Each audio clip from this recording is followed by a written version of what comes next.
I didn't pack in a hurry. I took my time. I folded every blouse, every pair of slacks, every cardigan I owned, the ones my daughter-in-law had been eyeing for months, and I laid them carefully into my suitcase like I was wrapping something precious. Because I was. It was a Tuesday morning when I finally left. The house was quiet. My son was at work. His wife was still asleep in my bedroom, the room where I had slept next to my husband for 31 years, the room where I had held my son as a newborn, the room that still had the faint watermark on the ceiling from the leak we never quite fixed. I stood in the doorway for a moment. I didn't cry. I didn't feel the need to. I just closed the door behind me and walked out. But let me go back. Because this story doesn't start with a suitcase. It starts with a phone call, the way most painful things in my life have started. My name is Vivienne. I'm 64 years old. I retired from the school district 3 years ago, 32 years as a special education coordinator, the last 12 managing a staff of 40 across 6 elementary schools. I mention that not to brag, but because I want you to understand the kind of woman I am. I am not a woman who doesn't know how to make decisions. I am not a woman who doesn't know her own worth. I thought I knew exactly who I was. And then my son called. His name is Cody. He's 37. He married a woman named Petra about 4 years ago. She's younger than him, 32, and she has a way of smiling at you that never quite reaches her eyes. I noticed that about her at their wedding, and I told myself I was being uncharitable. I told myself I needed to give her a chance. She was going to be family. I gave her 4 years of chances. The phone call came on a Sunday in October. Cody's voice had that particular tone I recognized, the one he used when he needed something but was wrapping it in concern. He told me he and Petra were having some financial difficulties. He said the word difficulties, the way people say it when they mean something much worse. Their lease wasn't being renewed. Their landlord was selling the building. They had 30 days. "Mum," he said, "could we stay with you?" "Just for a little while, until we get back on our feet. I have a 4-bedroom house in Raleigh, North Carolina. I bought it with my husband, Robert, in 1998. Robert passed away 6 years ago from a heart condition we didn't catch in time. After he died, the house felt enormous. My neighbor My neighbor across the street, a woman I'd known for 15 years, used to check on me in those first months. She'd bring food. She'd sit with me. She told me more than once that I should consider downsizing. I always said I wasn't ready. So when Cody called, the house had 3 empty bedrooms, a yard I was paying a service to maintain, and a mother who still set 2 placemats at the kitchen table out of habit. I said yes. Of course I said yes. He was my son. They moved in on a Friday night. 2 cars, a moving truck, and more boxes than I expected. I had cleared out the 2nd bedroom, the one with the attached bath, and I told Petra she was welcome to use the linen closet in the hall. She smiled that smile.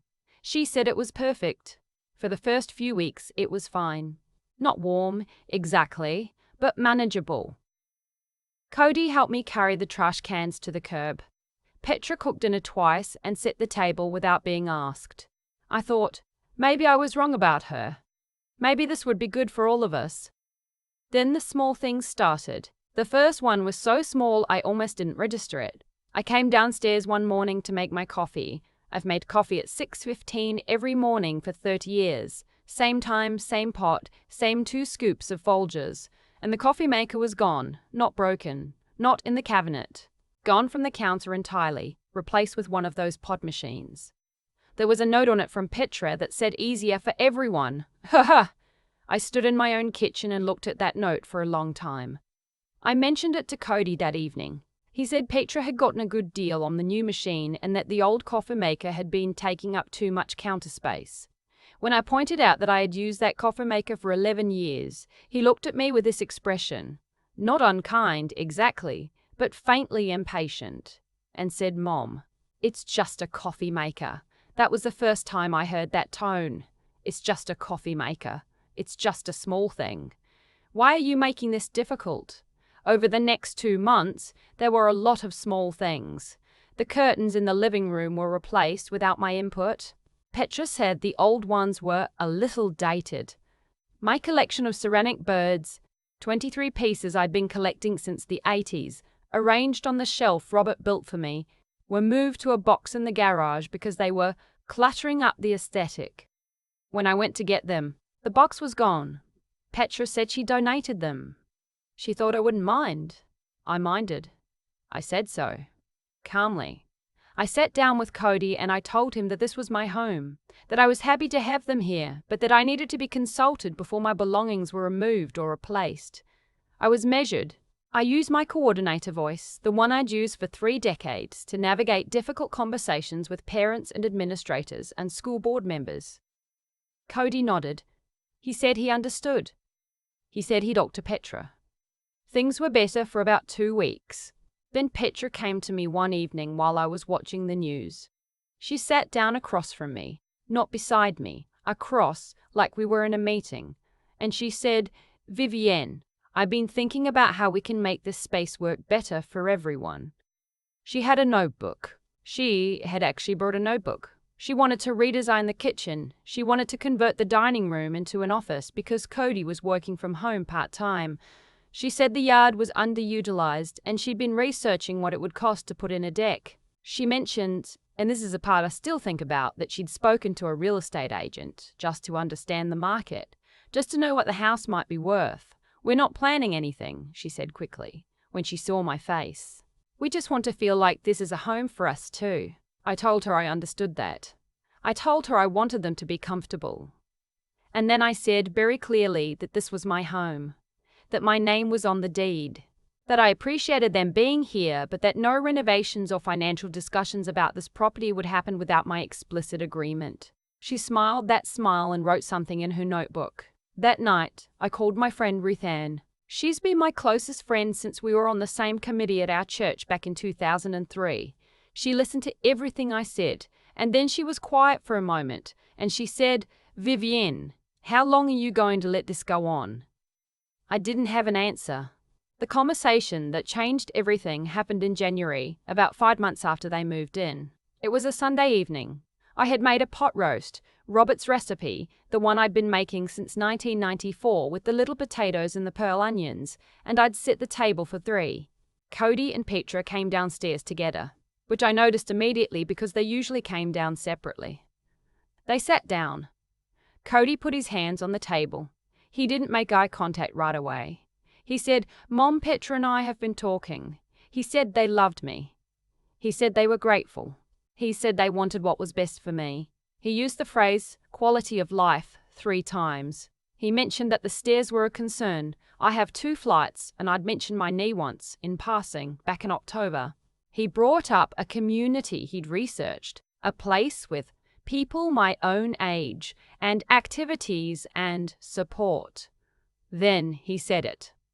He said that he and Petra were planning to start a family, that they needed more space, more stability, more room to grow into, that they felt the house was the right size for that they had already spoken to a financial advisor about what a transition like this might look like. And then he said, "We think it would be best if you started looking at your options." The room was completely silent. I looked at my son who I had raised in this house, my son who had learned to ride a bike in this driveway, my son whose bedroom still had the pencil marks on the doorframe where Robert and I had tracked his height every birthday until he was 16. My son was sitting at my table, in my house, telling me to find somewhere else to live. I said, "Are you asking me to leave my home?"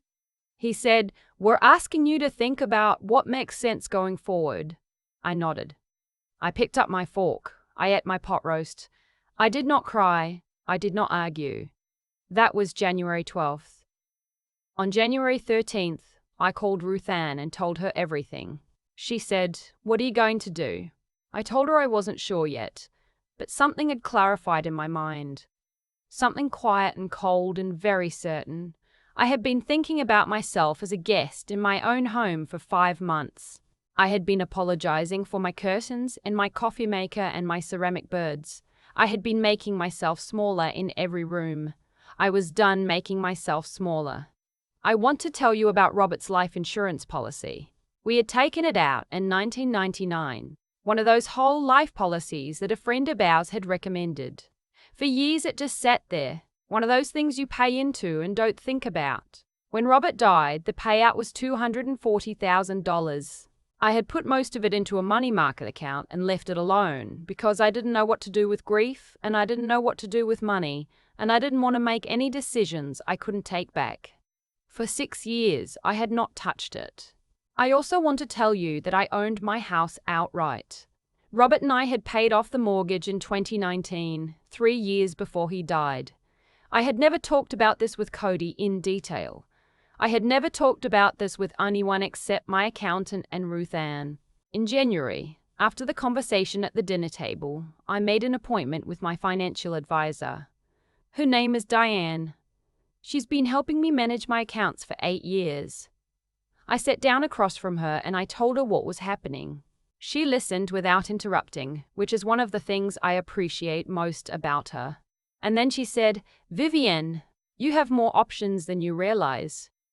We talked for 2 hours. I also called a real estate attorney, one I found independently, not through anyone Cody or Petra knew.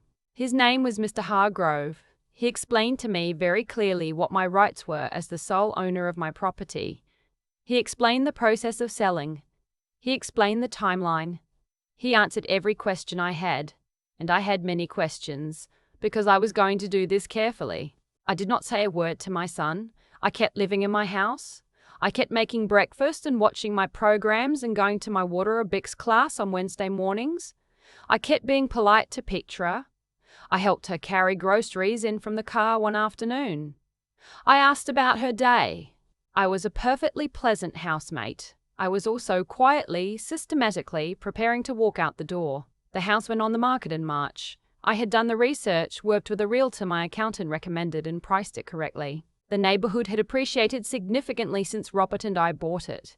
The house sold in 11 days. Full asking price. The closing was set for May. The morning I was going to tell Cody, Petra came downstairs with a new piece of paper, an actual printed sheet, folded in thirds. She set it on the kitchen counter while I was making my breakfast and said, "I've been working on a plan for the master bedroom. We'd really love to take that room eventually. The light is better for the baby." I looked at her. Then I looked at the sheet of paper. Then I said, "I have something I need to tell you both." I waited until Cody came downstairs. I told them their house had sold. I told them the closing date. I told them they had 30 days to find somewhere else to live. I used their own words. 30 days. Find somewhere else to live. I used their own words. 30 days. Find somewhere else to live. I didn't say it cruelly. I said it the same way they had said it to me. Measured. Practical. This is what makes sense going forward. The silence in that kitchen lasted a very long time. Cody said, "Mum." I said, "I know." Petra's face did something I hadn't seen it do before. The smile was gone.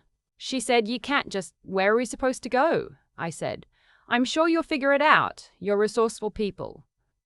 I went upstairs. I started packing. I want to tell you where I went. Ruth Ann has a cousin who lives in Asheville. I'd visited twice over the years and always loved it. The mountains, the food, the art scene, the particular quality of the light in the afternoons. I had mentioned more than once over the years that I could imagine living there. Robert always said, "Maybe someday." Someday came. I found a 2-bedroom condo on the west side of the city, on the 2nd floor, with a view of the mountains and a balcony just big enough for 2 chairs and a small table. The building had a community room and a walking trail behind it, and absolutely no stairs I was required to use. I paid for it in cash. Diane helped me structure it so that I still had a healthy amount invested and a comfortable monthly draw from my retirement accounts. I moved in on a Saturday in May. Ruth Ann came to help me unpack. We ordered Thai food and ate it sitting on the floor because the furniture hadn't arrived yet. And we laughed about things I can't even remember now. Just laughed, the way you can when you're with someone who has known you for 20 years. I bought a new coffee maker. A real one. 12 cup, with a timer, and I set it for 6:15. I ordered new curtains, a deep teal, which is a color I have always loved and never used because Robert preferred neutrals, and then Petra had preferences, and somewhere along the way I stopped thinking about what I preferred. I went to a Saturday morning ceramics class offered through the Asheville Art Center. I had never done ceramics before in my life. I was terrible at it. The instructor, a woman about my age named Faye, laughed with me when my first bowl collapsed on the wheel. I went back the next week, and the week after. I'm not going to tell you Cody immediately came around. He didn't. There were 2 months of very little contact. He called once in June, and the conversation was strained and ended before I felt ready. He was upset. I could hear it, and I understood it. Not the entitlement of it, but the disorientation. He had made plans around a future that I had quietly dismantled.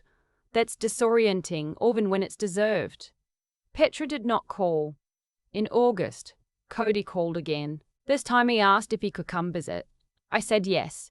He drove up on a Sunday and I made coffee and we sat on my balcony and looked at the mountains. He said he was sorry. Not for everything, not for all of it, not yet, but he said he was sorry for the dinner table conversation. He said he had let things go too far. He said he hadn't fully understood, until the house sold, how much it had meant to me. I told him I accepted that. I told him I loved him. I told him that my home, this condo, these teal curtains, this view, was not a place where anyone would ever again tell me how to live. He nodded. He drank his coffee. After a while he said the mountains were beautiful. I told him I knew. There's something I've been thinking about a lot since I moved here. For 32 years, I helped children who needed extra support navigate a world that wasn't always designed for them. I advocated for them when no one else would. I fought for their dignity in rooms full of people who wanted to take the easy way out. I knew in that work exactly who I was and what I stood for. And then I spent 5 months in my own home, forgetting all of it. I think that's what happens sometimes. Not just to women my age, to anyone who has spent a lifetime putting other people's needs first. You get so good at accommodating, at adjusting, at making space for everyone else, that one day you look up and you've made yourself disappear. You're standing in your own kitchen and someone else has removed your coffee maker and somehow you're the one who feels like the guest. I am 64 years old. I have 32 years of professional experience, a paid-off condo with a mountain view, a Saturday ceramics class, and a coffee maker set to 6:15. I have a best friend who sat on my floor eating pad thai and made me laugh until my stomach hurt. I have a son who is finding his way back to me, slowly, in the way that adult children sometimes do when the world has leveled with them. I have more life ahead of me than I sometimes allowed myself to believe. And I have, finally, after a very long time, a home that is entirely and only mine. If you're listening to this and something in it sounds familiar, if you're sitting in a house that has started to feel like someone else's, I want you to hear this. You are not too old to choose yourself. You are not too late. You are not too much. The life you actually want is not behind you. It is not something you forfeited when you got older or became a widow or let your adult children move in because you loved them and you thought it would be fine. It is still available to you. I promise you that. You just have to be willing to pack the suitcase. I've thought a lot about cause and effect since I moved here, not in any cosmic sense, just the plain human kind. The kind where you trace a line from one decision to another and you see clearly how things end up the way they do. Cody didn't set out to hurt me. I believe that. He is not a cruel person. But he made a series of choices. Small ones, then larger ones, and each one went unanswered. The coffee maker disappeared and I said something and nothing changed. The ceramic birds went into a box and then out of my life entirely and I said something and nothing changed. And every time nothing changed, it sent a message. Not to me. I already knew what was happening. It sent a message to him. It told him that there were no real limits here, that the word no in this house had a soft floor that could always be pushed through. That's not Petra's fault entirely either, if I'm being honest. She walked into a situation where the boundaries had already started to bend. She just pushed on them to see how far they'd go. People do that. It's not admirable, but it's human. What I've come to understand is that I was part of what went wrong, not because I was too kind or too generous. Those things aren't faults, but because I separated my kindness from my self-respect and I let them live in different rooms. I was generous with my house and stingy with my own dignity, and I told myself that was love. It wasn't love. It was a habit I had developed over decades of taking care of other people. my students, my staff, my husband in his final years, and I had never stopped to notice that I had applied that same habit to myself. I had become someone I was taking care of rather than someone I was living as. The decision to sell the house was not an act of anger. I want to be clear about that. I was not burning anything down. I was simply, finally, choosing myself with the same deliberateness I had always chosen everyone else. I sat down with Diane. I called Mr. Hargrove. I read every document. I asked every question. I did not act from emotion. I acted from clarity.